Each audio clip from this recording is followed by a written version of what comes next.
al aire. Se queda el sonido.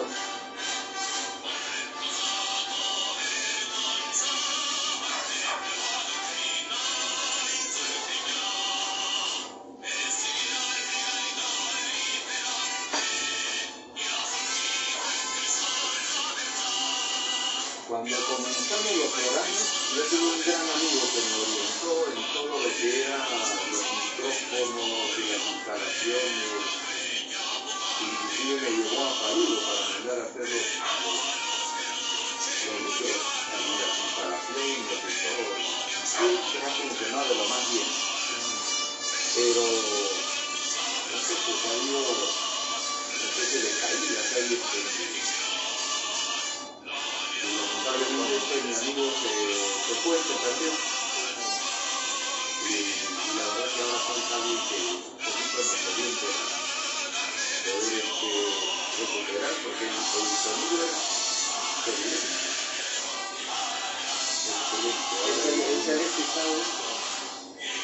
Yo me imagino que sí. Consultaremos algo. Cuando quizás te vas a acercar y vas a hablar un poquito alto.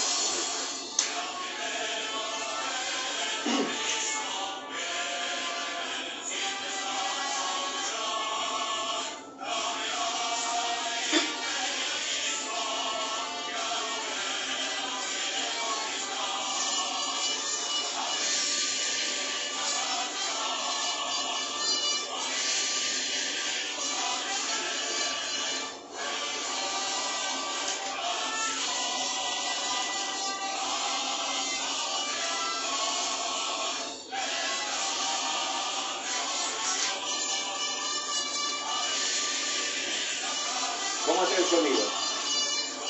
Uno.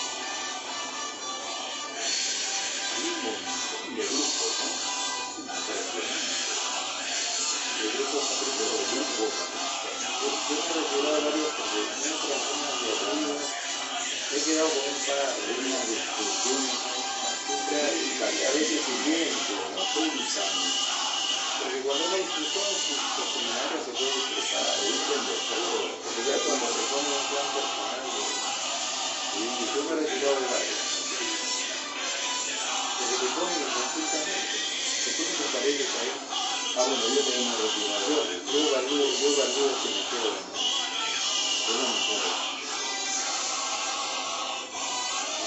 me avisas cuando yo hable.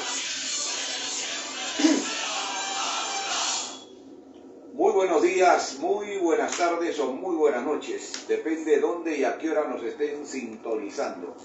Estamos en vivo y en directo desde la Biblioteca Privada de Víctor Raúl, hoy día domingo 15 de septiembre del 2024. Este mes naturalmente para nosotros es muy significativo, pues el 20 de septiembre el Partido Aprista Peruano estará cumpliendo 94 años. El día domingo 22 estaremos aquí con la secretaria general del partido, Belén García, en una conversación muy especial con ella, justamente para hablar sobre los 94 años del APRA. El día de hoy tenemos el gusto, el honor de tener a un estudioso, al sociólogo, docente, investigador y además presidente o expresidente de ACSI, la Agencia Peruana para la Cooperación Internacional ACSI, Carlos Pando Sánchez, que hace algún tiempo escribió un ensayo en este libro que se llama ¿Qué es el aprismo en el siglo XXI? Al lado de otros connotados compañeros que han presentado este libro, ¿no es cierto?, en el Congreso de la República, en algunos locales del partido, etcétera, etcétera. Querido Carlos, muchas gracias por tu presencia. Carlos, además, ha sido aprista desde agosto de 1981, subsecretario general del Comando Universitario de San Marcos en 1989, miembro del Consejo de Promoción de Juventudes de la Presidencia de la República en 1982, vicepresidente de la Comisión de Ideología y Doctrina en 1993 y militante de base de Miraflores desde 1997. Aparte de los títulos naturalmente tan significativos que él tiene, sociólogo, profesor en la Universidad La Católica, investigador, historiador, etcétera, etcétera, que hoy naturalmente nos enaltece tenerlo aquí en la biblioteca privada de Víctor Raúl Laya de la Torre. Carlos, muchas gracias por tu presencia, gracias por acompañarnos el día de hoy aquí en la Casa Museo Laya de la Torre. Gracias a ti, Wilber, por la cordial invitación. En verdad, el honor es para mí estar acá en la biblioteca del jefe, maestro, fundador y guía, como le llamamos en nuestra juventud, a Víctor Raúl Laya de la Torre, y ver el trabajo importante que se despliega bajo tu liderazgo acá en la casa donde vivió y falleció Víctor Raúl Laya de la Torre. Para mí ha sido muy emocionante, ¿no? Hace unos minutos tuve ocasión de revisar la cantidad de los libros ordenados, organizados, y la posibilidad de que esta sea una casa museo en la cual se pueda visitar e incluso hacer labor de investigación. Así que para mí es un honor estar acá y me siento muy, muy satisfecho por eso. Muchas gracias. No, al contrario, gracias por tu presencia, querido Carlos. Sí, entonces quería yo referirme un poco al libro que tú has presentado. Mira, esta es una serie, este es el segundo libro y va a haber un tercer libro. El primero, todos del mismo título, que es el aprismo en el siglo XXI. Uno primero que se llamó Libro Blanco, el cual yo no escribí, pero este segundo en el cual estamos redactando este ensayo. Y viene uno tercero que es el Libro Verde, que pretende responder desde una perspectiva programática. Este es un esfuerzo intelectual de un grupo de compañeros liderados por Alan Rivera Prieto, directo amigo, compañero de la Universidad Católica, condiscípulo en los 90 en la Católica, quien juntamente con Buenaventura Ríos, con Carlos Salinas, con Coqui Martínez, Moisés Panduro, Rocío Valencia, William Ortiz, y quien habla, hemos plasmado esta obra que hace un esfuerzo colectivo de financiamiento. Muy bien presentado además, ¿no? De financiamiento además colectivo y como una contribución al debate ideológico y doctrinario de este partido. Entonces cada uno ha hecho un ensayo. Yo quisiera resaltar, por ejemplo, la idea de Rivera del Estado antiimperialista inteligente, que es un poco llevar a la práctica la modernización de los planteamientos apristas. El texto muy ilustrativo de Buenaventura Ríos, explicando la gran tesis de Haya del espacio-tiempo histórico de la manera más didáctica posible. El compañero Coqui Martínez reivindicando una de las principales obras del presidente García, que fue la construcción de la Alianza del Pacífico como mecanismo de acercarnos a la globalización y a la modernidad. Moisés Panduro con un ensayo sumamente inteligente de reivindicación del antiimperialismo, que hace toda la reseña histórica del antiimperialismo desde su formulación teórica hasta nuestros días, y dice, ha tenido varias etapas en el aprismo, el antiimperialismo, y reivindica el antiimperialismo como un mensaje vigente del aprismo, y cómo eso nos obliga a remirar nuevas presencias imperiales en el mundo, como es la China o la presencia de Rusia en la Europa, ¿no? Rocío Valencia, que trabaja el tema de la tercera vía y reivindica cómo es que antes de la famosa tercera vía de Blair y los socialdemócratas, Laya de la Torre ya, desde el Congreso Antiimperialista de Bruselas, esboza una tercera vía distinta al marxismo y al liberalismo capitalismo. Y William Ortiz, que hace un sutil trabajo sobre reivindicando que ya fue desde el principio un hombre que trabajó con un método riguroso en términos académicos, o sea, reivindica que el trabajo en general de Alatorre, de todos sus textos, tiene una rigurosidad académica impecable, ¿cierto? Es el razonamiento de las ciencias sociales a partir de la empiria para luego argumentar teóricamente. Entonces, ese es el esfuerzo del libro, que es una contribución, ya se presentó, como dices bien, Wilber, en el Senado de la República, en varios locales apristas, y estamos en ese esfuerzo de difundir, porque creemos que los que estamos en el mundo académico, desde el partido tenemos la obligación de recrear este espacio. Muchas veces el partido lamentablemente ha derivado en una guerra de posiciones personales. Yo creo que quisiéramos que más bien vayamos a discutir. Como debe ser, ¿no? Como debe ser, una cosa así como la que ustedes traen, que es tan importante, tan significativa, sobre todo orientado a la juventud, en vez que lo que estamos viendo lamentablemente ahora, ¿no? También hay artismos detrás de personas.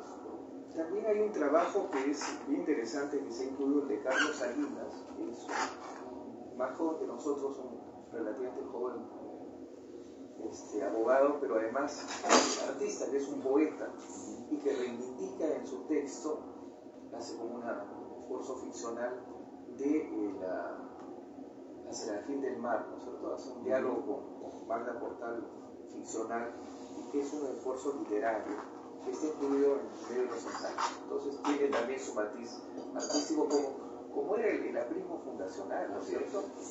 Discutía doctrina, ideología, pero también tenía una fuerte impronta artística, ¿no? Literaria. Hay dos temas que hoy día naturalmente nos convocan y que tienen que ver con el ensayo que tú has desarrollado en este bien logrado libro, ¿no? Tiene que ver las grandes lealtades del aprismo, ¿no? Es el título que lleva a partir de la página 127, si no estoy seguro de esto.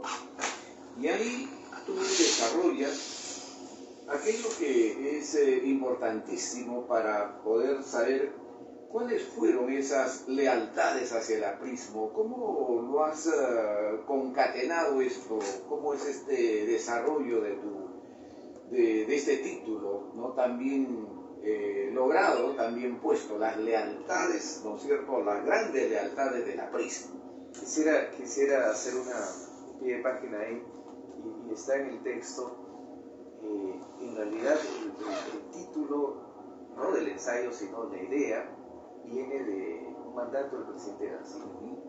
Cuando el presidente García regresa del exilio en 2001 y entra con apoyo, y lo hay que decirlo, ¿no?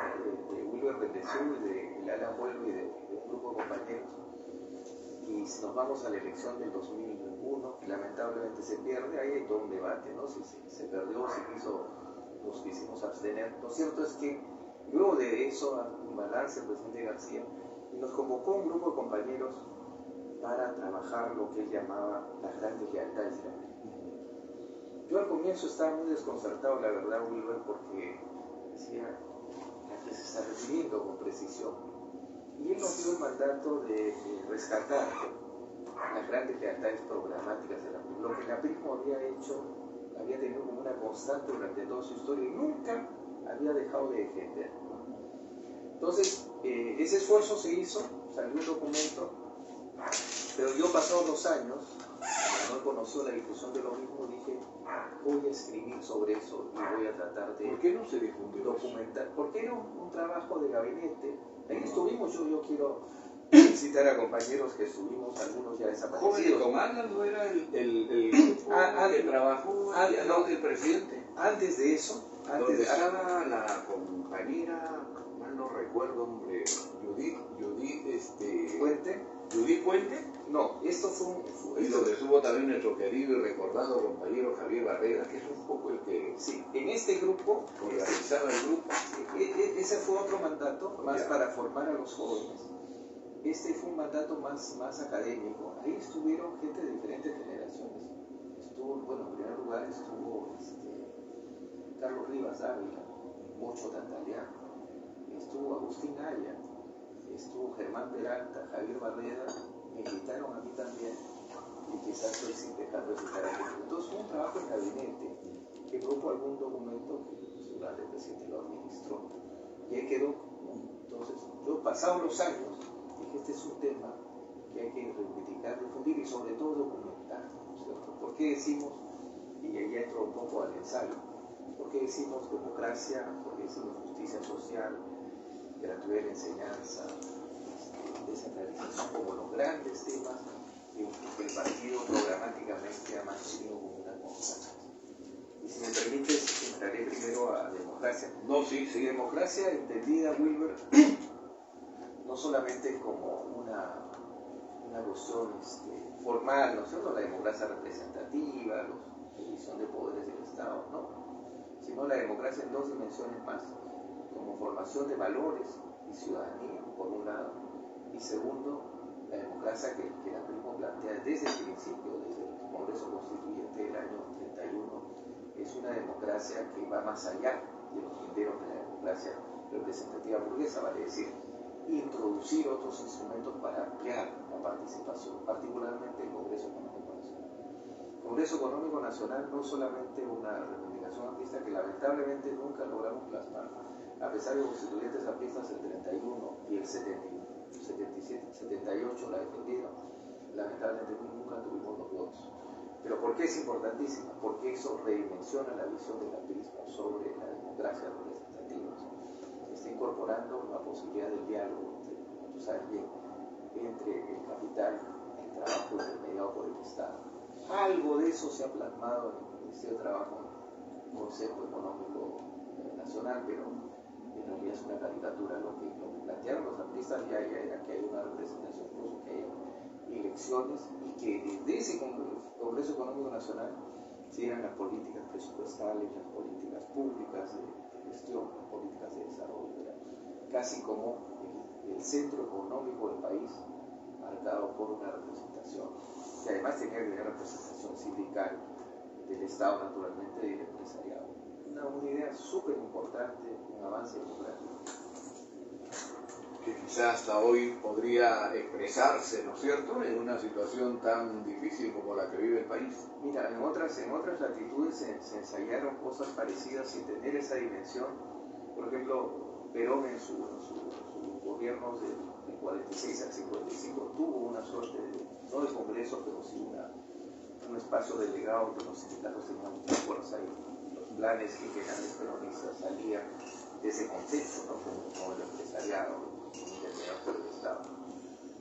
El pensamiento de Ayer y el hambre iba mucho más allá, o sea, había que elegir a los delegados, ¿no es cierto? Entonces era una propuesta súper interesante en la parte democrática. Lo otro, en la democracia, aprista decir de que el ABRA ha contribuido ya con la democracia en sí, en dos dimensiones importantísimas, ¿no? Lo ponemos en el ensayo. Una primera tiene que ver con el combate irrestricto por la defensa de los valores democráticos, ¿no es cierto? Vale decir, el APRA siempre defendió, ¿no es cierto?, la democracia representativa como un valor y como un mecanismo de elección política. El famoso mandato, ¿no?, cuando el de Martín, ¿no es cierto?, cuando el sufragio, ¿no es cierto?, se manifiesta como el elemento fundamental para la democracia representativa. Se puede decir del aprismo, y lo consignamos, que ha tenido insurrecciones incluso armadas, pero en todos los casos ha sido para lograr volver a la democracia o para defender autoritarismos que trataban de sojuzgar. Tanto la revolución de Trujillo del 32 como la desviación del gobierno de Bustamante del 48 e incluso la insurrección del 75, el 5 de febrero, donde participaron universitarios apristas. En todos los casos son luchas apristas a favor de la democracia o la vuelta a la democracia.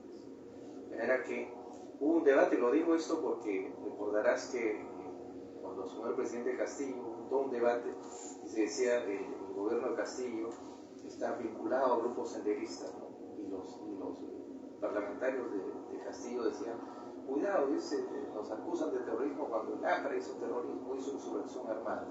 Ahí hay que aclarar que en todos los casos fue en búsqueda de democracia o la defensa de la democracia.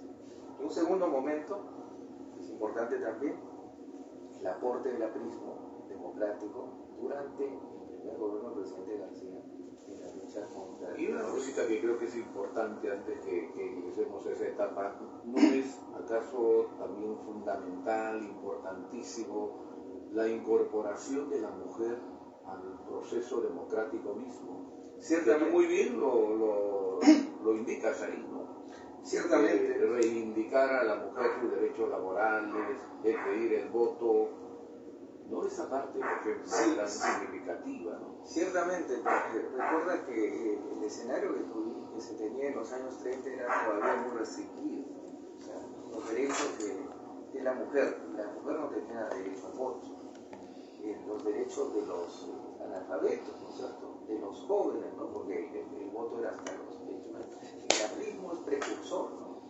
O sea, y en el caso de la mujer, es verdad que recién se conquista el voto femenino en los años 50. Sin embargo, el aprismo... Desde 1931, ¿no? Así es. De derechos laborales, el voto a la mujer, ¿no? Y el impulso dentro del aprismo del rol de la mujer, ¿no es cierto? No solamente Magda Portal o la compañera Ladea en el Comité Ejecutivo Nacional, etcétera, sino también hay un reciente libro que reivindica el rol de las dirigentes municipales apristas, ¿no? Desde los años 40. Entonces, hay un curioso ahí, Carlos Bedoya. Exactamente, que va a reivindicar esto. La primera mujer aprista, alcaldesa, ¿no? Así es, entonces, o las primeras parlamentarias también fueron apristas, claro, ¿no? Como lo fueron también las primeras ministras en el gobierno del presidente García. Entonces, efectivamente, hay un rol ahí de incorporación, ¿no? de otros grupos. En esta etapa en la cual tú estás desarrollándolo, ¿no? Que tiene que ver con la democracia. Con la democracia.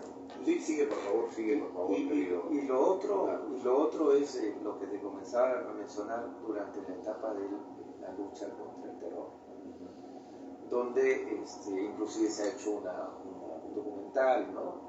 Donde se señala, el compañero Martín señala el número de funcionarios apristas. 1114 dice, ¿no? Aproximadamente. Así, más o menos, son los que ofrendan su vida en defensa de la democracia. Esa es la otra. Los asesinan, los matan. Exactamente. Por ser alcaldes, regidores, dirigentes o ministros, ¿cierto? Congresistas. Y todo eso también es un aporte democrático. Lo reconoce la Comisión de la Verdad en su informe. Hay que mencionar, la Comisión de la Verdad dice que el mayor aporte desde un partido político a la lucha contra el terror viene de la PRI. De manera que eso está documentado ya no solamente por historiadores, sino apristas, ¿no? Entonces ese es uno de los primeros temas. También lo añado, si me permite, sigue nomás. Una reflexión sobre la democracia interna en el partido, ¿no? Yo quisiera decir que efectivamente en el partido, si bien es cierto, hemos sido los primeros en ejercer, por ejemplo, votaciones para elegir nuestros candidatos, incluso hemos tenido elecciones en algún momento abiertas, etc. Sin embargo, históricamente el partido no ha sido muy tolerante con los que dentro del partido han esbozado posturas distintas o discrepantes. Y yo creo que eso es algo que debemos incorporar en el futuro del partido, tolerar las posturas distintas, ¿no es cierto? Las disidencias. Creo que, por ejemplo, se hubiera administrado mejor los que cuestionaron el momento de la convivencia comprada o la coalición monodría. ¿Pero qué fue la convivencia comprado? Bueno, fue la vuelta a la democracia. ¿No? Después de una larga persecución. Cierto. Yo me refiero a lo otro. No fue digamos, no fue un entendimiento para gobernar, simplemente para salir de una situación difícil de persecución, de cárcel, y ningún aprista se benefició con ese gobierno. Ciertamente. Y entonces, ¿qué es la convivencia? Pero más allá de eso me refiero a la postura de... Bueno, pero ese era pues el cuestionamiento. Dijeron que la convivencia significaba un cogobierno, y cogobierno nunca hubo. Ramiro Friale, que fue el gran gestor, ¿no es cierto?, el gran arquitecto, volvió a ser profesor en su colegio. Bien, a lo que yo me refiero es en general, ¿no es cierto?, a tener una posición discrepante dentro del partido y tolerante, ¿no es cierto? O sea, aceptar que algunos pueden tener una postura distinta, como lo es en las grandes democracias. Debe ser, claro. Como es en las grandes democracias, ¿no? Por ejemplo, los socialistas franceses a veces están más al centro, más a la izquierda, y el grupo que asume la conducción del partido no expulsa, no entra en una posición radical de expulsión, como pasó también, mira, ya para no ir a la convivencia o la coalición, lo que nos pasó con el caso de Andrés Townsend en los 80, ¿no es cierto? Yo sé que Townsend se fue del partido, que un movimiento fuera del partido, es verdad, pero quizás antes se pudo manejar ese conflicto de otra manera, porque si miramos históricamente la posición de Andrés a la luz de la historia, evidentemente no era, pues, como en ese momento creíamos algunos jóvenes, una posición conservadora, era una posición aprista, digamos, que reivindicaba además la integración de la América Latina, que levantaba los postulados de Bolívar, de Aya de la Torre, ¿no? Ciertamente, ¿por qué llegar al extremo de la ruptura? A eso voy, ¿no es cierto? O sea, hay compañeros que ponen una posición discrepante, pero luego esta posición, vista la perspectiva, debe ser mantenida dentro del partido. O sea, construir esos consensos sin llegar al extremo de la ruptura. Por ahí va la lucha. No, muy bien. El otro gran tema, obviamente, del partido es la justicia social y los derechos laborales, ¿cierto? El partido desde el principio tuvo una postura marcada y lo ha mantenido a lo largo de su historia. Mira, en el primer gobierno del compañero García no solamente se da el programa del crédito cero al agro, se da la ley de estabilidad laboral, ¿no es cierto? Se hace la construcción de los grandes consensos con las unidades campesinas como se imprima en Acuy.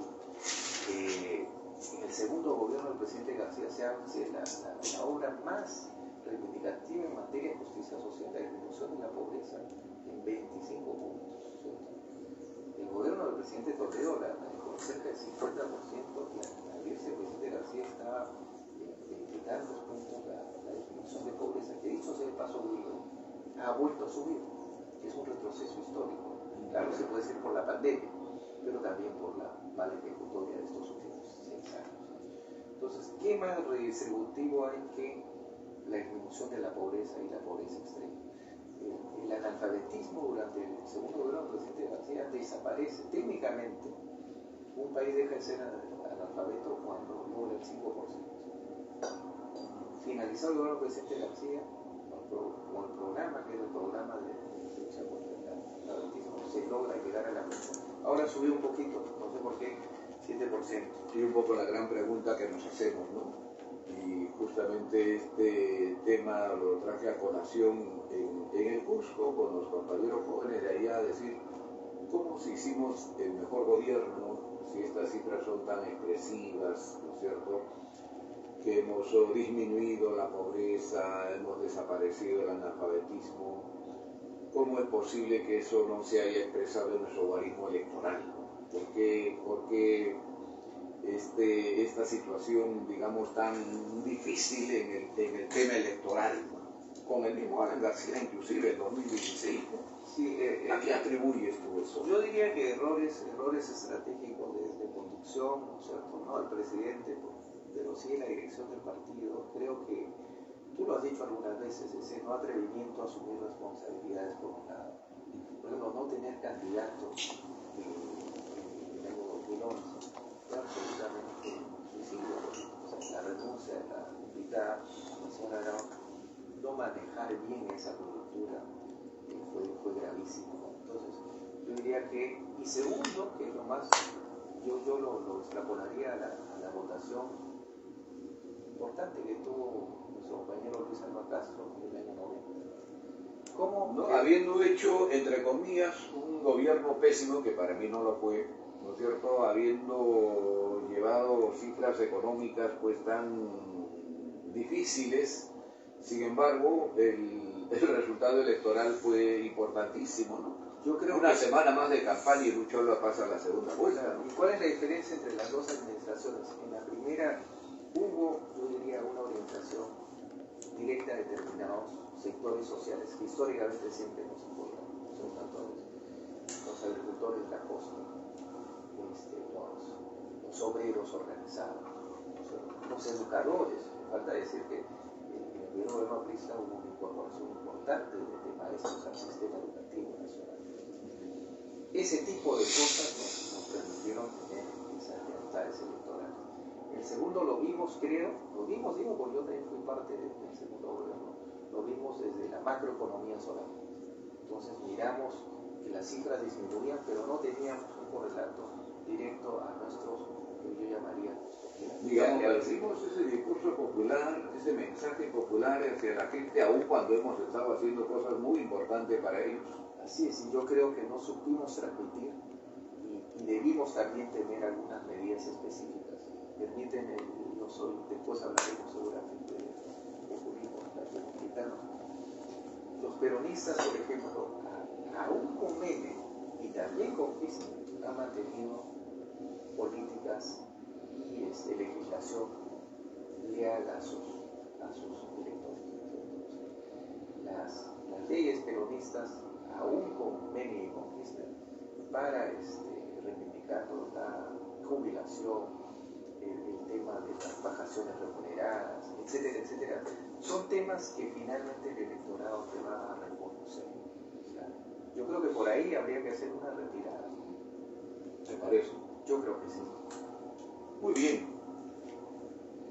No sé si algo más tienes. Sí, yo quisiera, por favor, yo quisiera para cerrar con el ensayo, un tema que los invito a leer el ensayo a todos, el tema de la gratuidad de la enseñanza, que es un tema clarísimo a Víctor Raúl propiamente y a la PRISMO históricamente. Yo quisiera, porque eso sí está documentado, que tiene fechas y termina.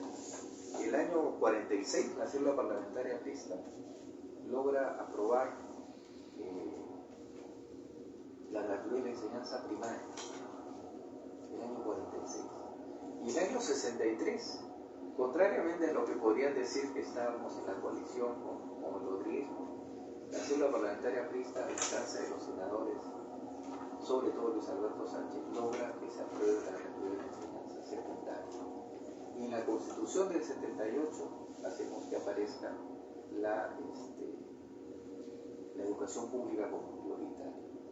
Entonces es absolutamente coherente la práctica y esa es una de las grandes... Una constante que no se pierde, a pesar de los diferentes gobiernos.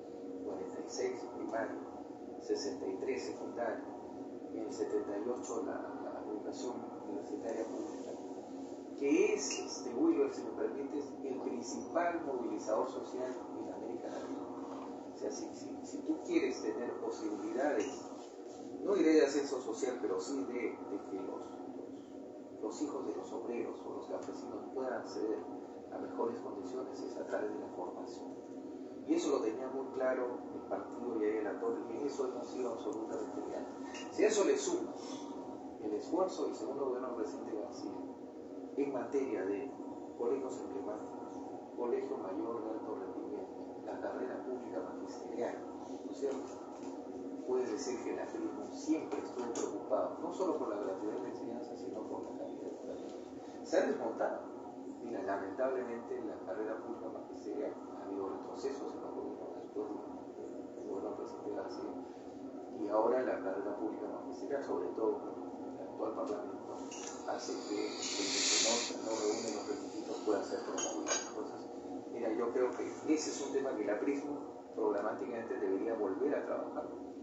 El tema de la gratuidad de la enseñanza, obviamente con restricciones, obviamente un estudiante universitario que sale desaprobado tendrá que perder la gratuidad, pero el estudiante aplicado tendrá que mantenerla.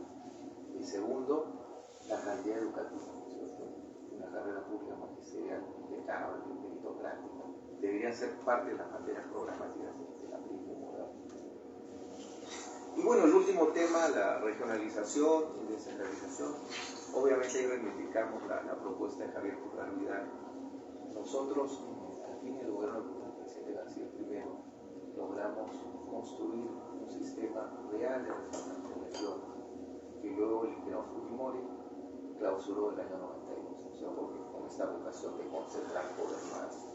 Ese ensayo de regionalización sí era un intento de regionalización verdadero, no como el que tenemos ahora, que ha tomado como marco los departamentos y que no es ninguna regionalización. Entonces eso también se reivindica en el ensayo, porque es un tema que el aprismo ha tenido como una constante, con la idea de trabajar regiones fuertes, articuladas a una estructura económica global. Y me quedo ahí, Wilber, hay varios temas más. Muy bien. Y esos son los que consideramos las grandes generalidades de la pero muy bien, está muy bien cimentado, muy bien estructurado y muy bien desarrollado. Y bueno, te felicito, ¿no? Te felicito por este ensayo que lo has presentado en este libro, que es El aprismo en el siglo XXI. Querido Carlos, hay otro tema que naturalmente hemos puesto sobre la mesa, que tiene que ver sobre los populismos o el populismo en América Latina. Es un tema tan afín a los trabajos que tú también desarrollas. ¿Qué significa eso en tiempos de hoy? Mira, primero, para aclarar a los muchos oyentes, porque lamentablemente la categoría populismo ha tenido un uso muy peyorativo, ¿cierto? A veces se dice, es un populista porque hace un mal gasto público, es un gobierno populista porque despilfarra. Pero lamentablemente tiene un uso coloquial, periodístico, equívoco, que la academia no le da esa connotación, ¿cierto? La academia dice el populismo, sobre todo el populismo histórico, es básicamente la confrontación de movimientos nacional populares que lo que hacen es confrontar, ¿cierto?, al pueblo con una élite oligárquica, básicamente.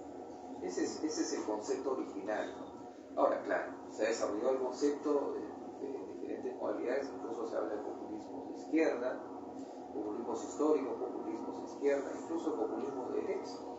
Por ejemplo, algunos estudiosos dicen que Donald Trump es un populista de derecha, porque también tiene ese discurso, ¿no? Defiendo al pueblo americano de la zona de los farmers del centro frente a una casta, ¿no? O Milei, por ejemplo. Bueno, a ese tipo de populismo de derecha nosotros no nos vamos a referir. Nosotros... pero que existe, ¿no? Que existe, que está ahí. Está ahí, y que los académicos lo estudian, pero hay varios que lo están estudiando. Nosotros reivindicamos en cambio el llamado populismo histórico, que es el que se forma en los años 30 y 40 en América Latina, ¿cierto? Donde nos escriben también, hay la Torre es considerado para varios académicos como parte de ese populismo histórico. Hay una discrepancia, hay algunos otros autores que dicen no llaman populismo, sino más bien movimientos nacional populares, ¿no es cierto?, que reivindican lo nacional popular.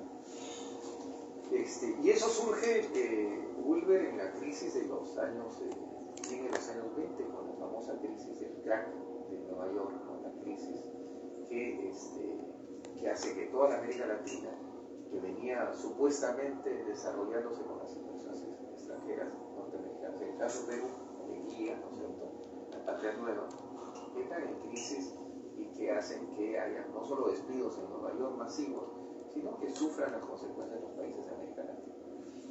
En esas circunstancias surgen, ¿no es cierto?, hay el actor del Mariátegui, ¿no es cierto?, sobre todo hay a su posición antiimperialista, pero también en América Latina, en los 30 y 40, aparece la posición de Cárdenas nacionalizando el petróleo en México, y el Tulio Vargas en el Brasil.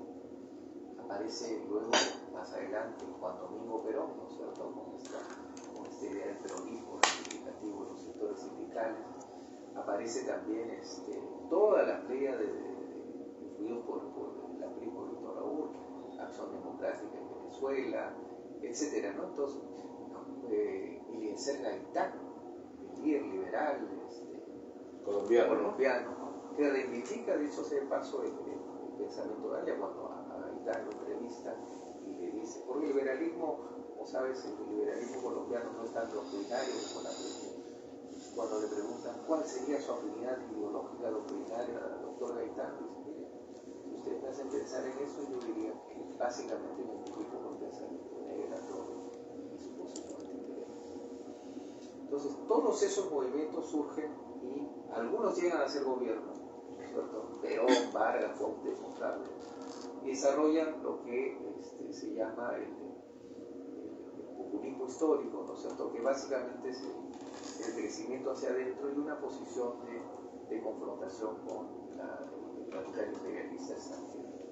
Entonces, eso de ahí gobierna mal que bien, se hacen algunas reformas, algunos no llegamos a hacer gobierno, de hecho el APRA no logra hacer gobierno, lo mismo que Gaitán, que es asesinado en el 48, pero los otros sí, y entonces ahí viene todo el reformismo de América Latina y el tema del desarrollismo, ¿no es cierto?, que dura hasta los años 70 y 80, donde ya hay una mirada distinta, los organismos multilaterales que cuestionan ese modelo, y bueno, viene ya el neoliberalismo. Entonces, pero ahí hay toda una construcción histórica que sí hay que reivindicar. Ya tiene un rol descollante ahí, ¿no? Yo creo que el gran precursor del pensamiento antiimperialista y desarrollista en América Latina, aunque no es considerado por la academia mucho, es Víctor Raúl. ¿Por qué esa cuestión así de distancia con Aya de la Torre, especialmente de la academia? Yo creo porque no se logró entender que Aya de la Torre, además de político, era un gran ideólogo doctrinario. O sea, yo creo que la academia no logra, es un prejuicio, ¿no es cierto? No logra distinguir, entonces dice, no, estos son políticos y estos son ideólogos. O sea, el ideólogo, el doctrinario es el hombre de gabinete. Mira, es interesante porque hay algunos que mira, por ejemplo, que hay un caso bien paradigmático del expresidente brasileño Henrique Cardoso. Él fue un gran académico dependentista, si se le llama a los que plantearon la teoría de enfrentar al imperio, la teoría del centro-periferia frente a la teoría dependentista, según la cual América Latina depende de los centros de poder, que es un poco la posición de allá del antiimperialismo. Pero cuando era un profesor universitario era solo eso. Recién aparece en la política cuando incursiona en política ya no como teoría independentista, sino como un socialdemócrata moderado. Entonces, la academia tiene, yo diría, muchos reparos. Y bueno, yo creo que el antiaprismo también ha sido fuerte. O sea, no solo en el Perú. Así es. Hay pues la progresía, como se le llama en el mundo académico, de mucha influencia y ha tenido mucha resistencia. El aprismo ha tenido mucha cercanía, ha tenido mucha vigencia. Además, creo que ha sido parte de sus inicios, en muchos casos, de estos movimientos en América Latina, ¿no? Llámese el Partido Socialista en Chile, llámese Acción Democrática en Venezuela, llámese el Partido de Figueres en Costa Rica, ¿no? Y otros movimientos. ¿Cómo tú calificas esta etapa de Víctor Raúl, esta etapa del APRA? Y además después, ¿no es cierto?, después de esa distancia que hubo con el peronismo, en los años 70, ¿no es cierto?, como tú muy bien lo estabas diciendo también, esa cercanía con el peronismo, ¿no? Mira, del APRA y de Aya de la Torre especialmente.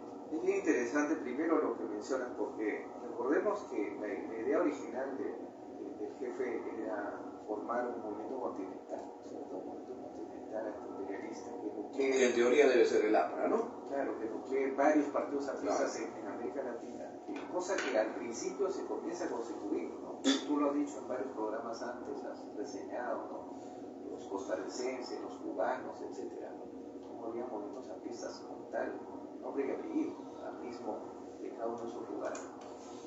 Pero luego eso no termina de cuajar y lo que empieza a aparecer son movimientos afines, ¿no? Quizás los mejores expresiones son los socialistas chilenos, por un lado, y los venezolanos, los adecos, ¿no? La Acción Democrática.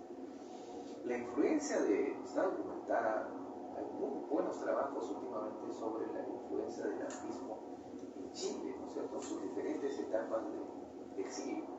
Es la presencia, pues, de ese. Hay un estudioso allá, Sergio Hernández, creo que se llama, que ha publicado un libro, ¿no?, sobre la diáspora, la presencia del APRA o de los apristas, ¿no es cierto?, allá en Chile, ¿no? también en Buenos Aires. Y también en Buenos Aires. Así es, entonces ahí yo creo que hay una influencia importantísima en América Latina. De hecho, en esos años, el pensamiento... Y estudiosos como Martín Vergel, por ejemplo, que ha publicado ese su libro tan enjundioso que se llama La desmesura revolucionaria, ¿no? Que cuenta un poco la presencia de los que estuvieron fuera del país, ¿no? Y él inclusive dice que el APRA se organizó en base a la correspondencia, ¿no? Y no le falta razón. Ciertamente. No le falta razón.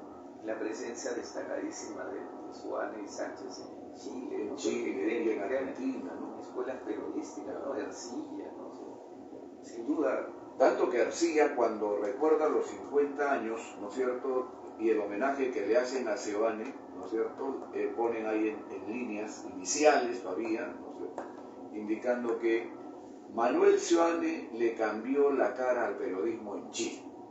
Mira el tremendo homenaje que le hizo Ercilla, ¿no?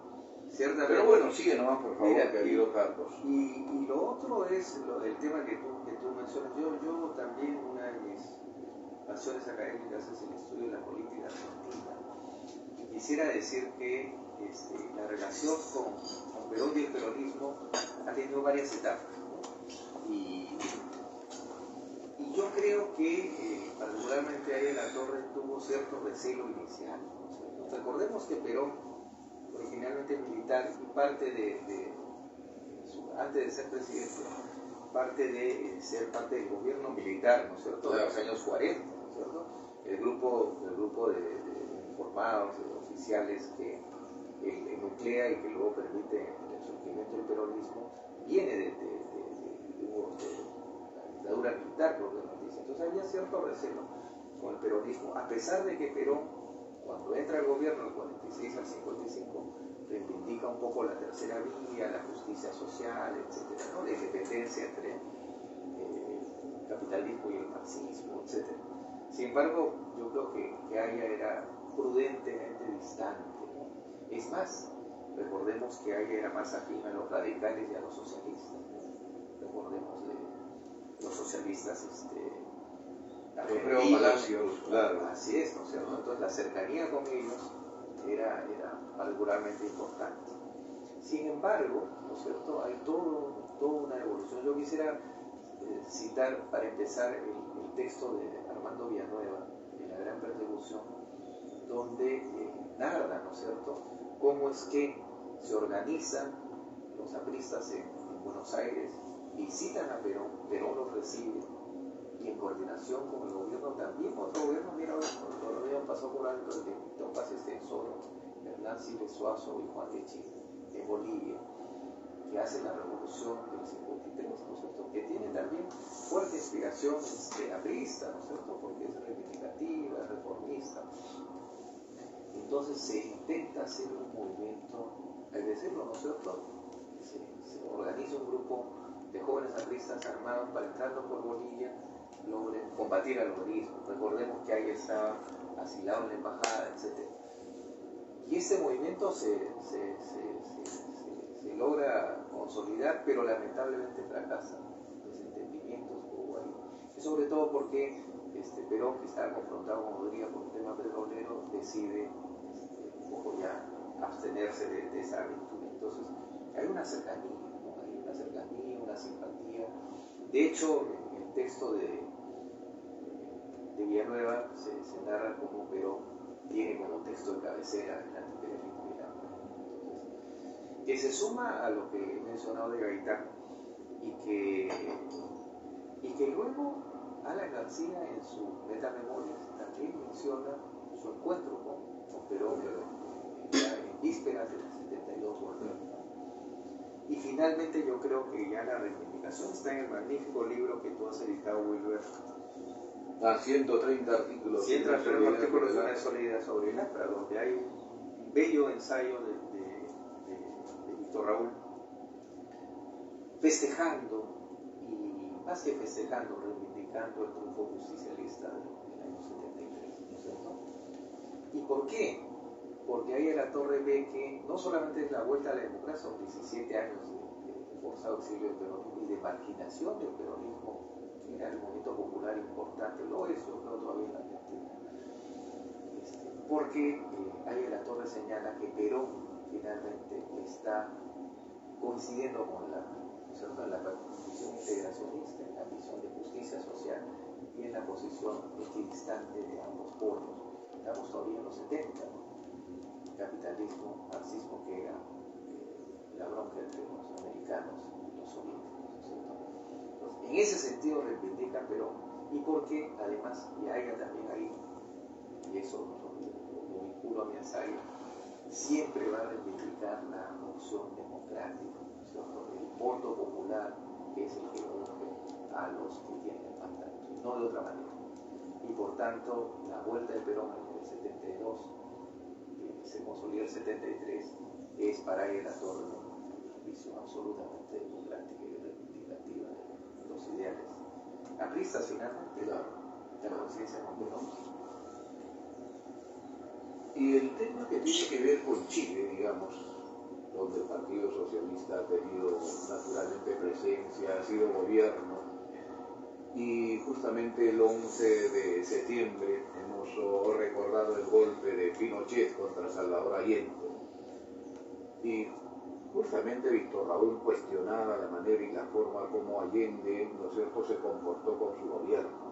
Hay un artículo que no está en este primer tomo, va a estar en el segundo, que se llama El salto cualitativo no es el brinco oportunista, ¿no? Los errores, ese salto que quería dar Allende, ¿no es cierto?, saltando etapas, ¿no? Y querer establecer ahí una sociedad que no correspondía, ¿no es cierto?, al momento, a la economía, a la coyuntura, etc. ¿Cómo defines tú lo que pasó en Chile en ese tiempo? Sí, y hay un antecedente, incluso Wilber, Lapra y Aya eran muy resistentes a la idea del Frente Popular, ¿cierto? Incluso el Frente Popular de los 30. Aya, compadre, en los diálogos con Luis Alberto Sánchez, intercambio de cartas, porque los compañeros en Chile en los años 30-40 veían como posibilidad el Frente Popular. En Chile se logró un Frente Popular, claro, ¿no es cierto?, de Cerdán, ¿no es cierto? Entonces, Aya era muy reticente, no le gustaba esa alianza con los comunistas, le parecía muy complicado ir en esa línea. Pero yendo al gobierno de Salvador Allende, en esa misma línea, recuerda que la Unidad Popular era la confluencia de toda la izquierda, era como caja de la izquierda unida. Entonces, habían desde los socialistas, que eran amigos del APRA, hasta el MIR, ¿no es cierto?, de Altamirano, estaban los de Corbalán, o sea, el PC, ¿no es cierto?, histórico chileno, y no había un frente con un programa claro. Yo creo que ese fue el gran error de Allende, no tener una postura más autónoma, y respondía a esas tendencias. Y yo creo que fue absolutamente nefasta la presencia y la influencia de Castro. Castro llega a Chile y se queda una semana en la vitrina protocolar y visita todo Chile y con alardes de ser el orientador y el jefe comienza a dar enunciados de políticas públicas. Yo creo que eso distorsionó mucho lo que debió ser un gobierno reformista liderado por los socialistas. Y ahí lo ubica ahí, ¿no es cierto?, la crisis que luego desemboca en el golpe, el lamentable golpe militar. Hay que reivindicar a Allende como un demócrata de todas maneras, socialista, pero que cometió un gravísimo error en esas alianzas y sobre todo esa mentoría que creo ya a esas alturas de Castro era absolutamente inapropiada. Muy bien, querido Carlos. No sé si tienes algo más que agregar. Solamente el tema de las grandes lealtades del aprismo, ¿no? Solamente decir que quizás se nos quedó en el tintero uno de los grandes temas, será para un trabajo posterior, que es un tema que tú conoces bien, que es el de la integración de la América Latina, particularmente en el área andina. Yo creo que ahí el aprismo también ha tenido su gran lealtad, que habría que incorporarla a esta gran lealtad. No, muy bien, muy bien. Y quizás la Alianza del Pacífico te genere, digamos, algún comentario en esta parte. Sí, mira, la Alianza del Pacífico es, yo creo que uno de los grandes méritos del gobierno del presidente García es su capacidad estadista, que ve como preclaro, ¿no es cierto?, un escenario en el cual el país tiene que incursionar, ¿no es cierto?, las grandes economías del mundo ya no solamente son, como equivocadamente creyó Fukuyama, ¿no es cierto? Solamente una potencia, Estados Unidos y los países occidentales, no, evidentemente los BRICS, ¿no es cierto?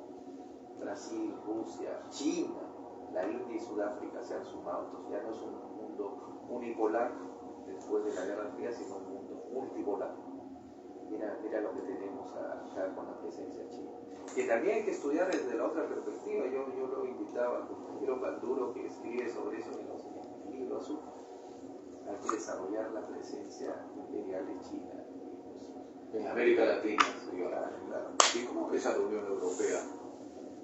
La Unión Europea sigue subordinada al liderazgo americano, sobre todo por el tema de la OTAN, más aún ahora con la presencia. Y ese es otro poder imperial que aparece, Putin, que quiere incursionar en las zonas periféricas de la Europa Norte, ¿no? Este afán de Ucrania e incluso de Finlandia y Suecia. Yo creo que eso hay que mirarlo con ojos antiimperialistas también. Ahora que se vienen las elecciones en los Estados Unidos, ¿no es cierto? Que hace poco hemos asistido al debate entre la candidata demócrata y Donald Trump. ¿Cómo percibes tú lo que se viene allá? Que tiene naturalmente mucho que ver con nosotros, que tiene que ver mucho que ver con América Latina, que tiene que ver mucho que ver con el Perú. Es una elección muy reñida, ¿no? Parecía que Trump entraba al galope con la renuncia de Biden.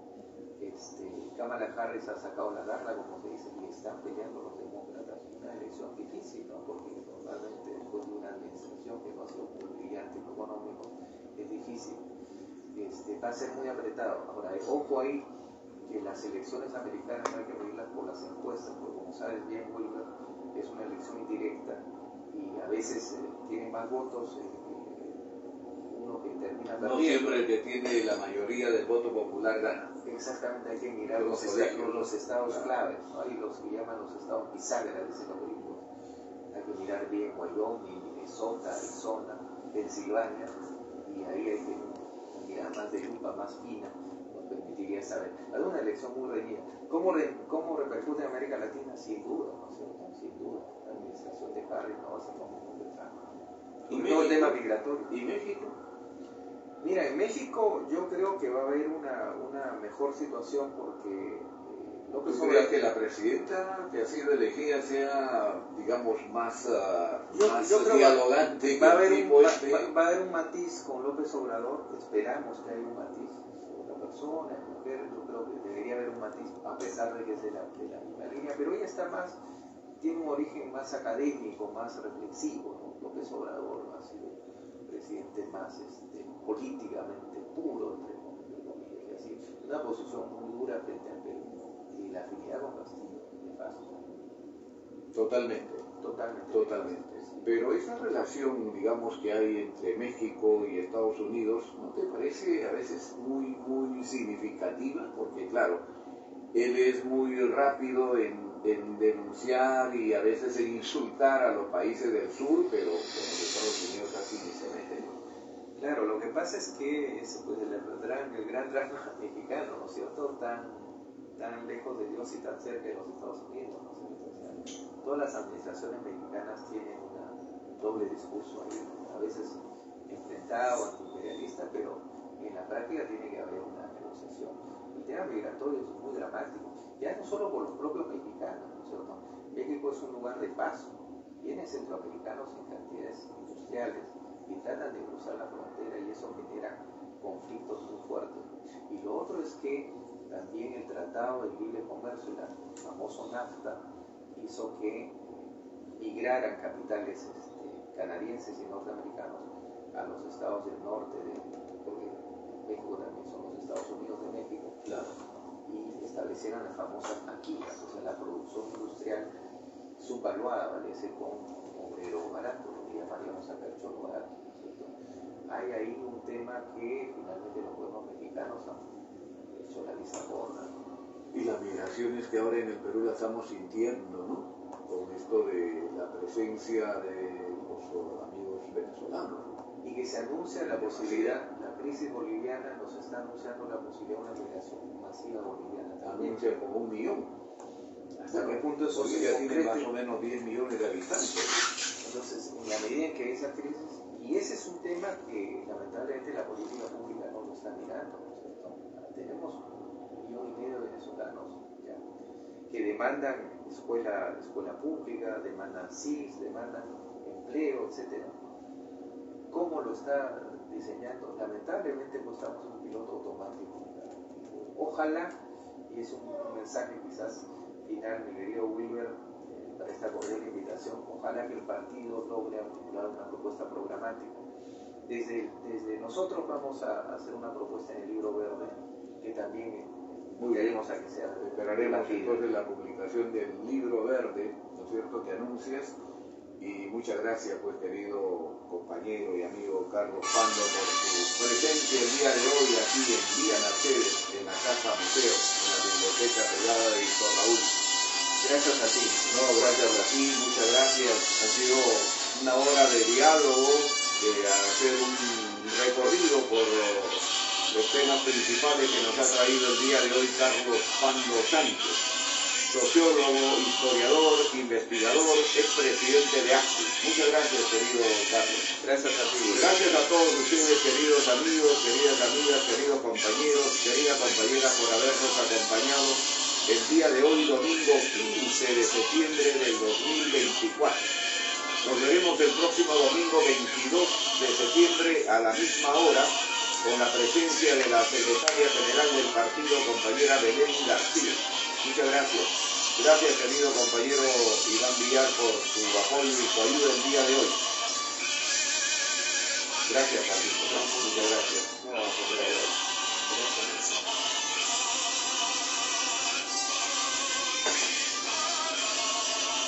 Salió bien, ¿no? Sí, claro que sí.